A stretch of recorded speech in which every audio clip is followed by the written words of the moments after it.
देश में मोदी जी ने जिस प्रकार का विकास का कार्य किया है और जिस प्रकार से भारत का चेहरा और चित्र बदला है, इससे प्रभावित होकर कई पार्टियों के बड़े बड़े नेता जो है, इनको भी ये लगता है कि देश की इस विकास की राह में हम भी मोदी जी के साथ अपना योगदान दें।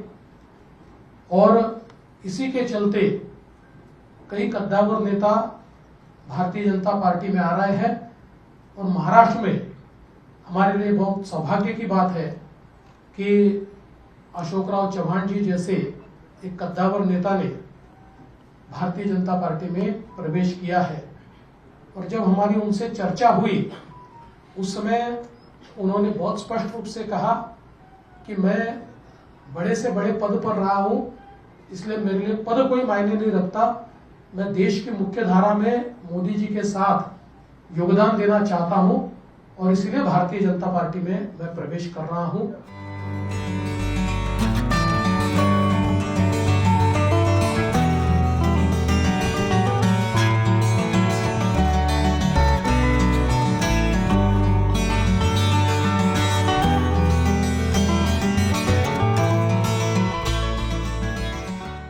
मैं आज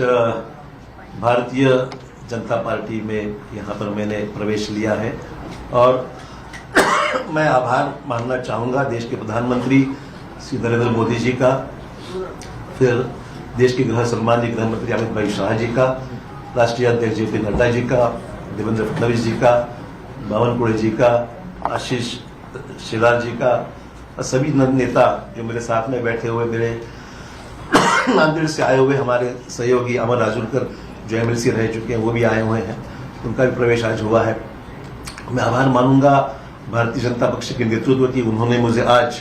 ये मौका भारतीय जनता पार्टी में आने न्योता दिया और काम करने की यहाँ पर मुझे यहाँ पर संधि दी है, एक मौका दिया है, उसलिए मैं उनका दिल से शुक्रिया अदा करता हूँ। सार्वजनिक जीवन में काम करते हुए एक पॉजिटिव एटीट्यूड लेके, डेवलपमेंटल एटीट्यूड लेके आने वाले समय में काम करने की भूमिका मेरी है, पहले भी रह चुकी है और आज भी मैं जो आया हूँ इस नए क्षेत्र में नई शुरुआत जब कर रहा हूँ, तो मैं इसी डेवलपमेंट प्रधानमंत्री जी को जो सबका साथ सबका विकास ये भूमिका लेकर प्रधानमंत्री जो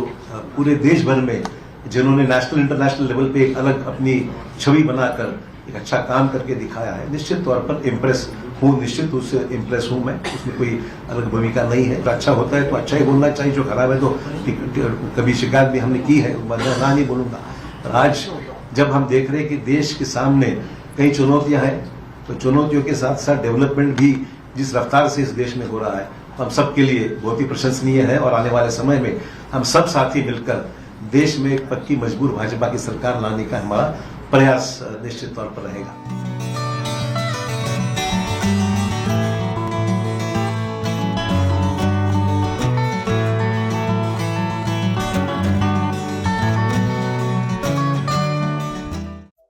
Subscribe to Midday India. Get direct notifications on all our videos by clicking on the bell icon.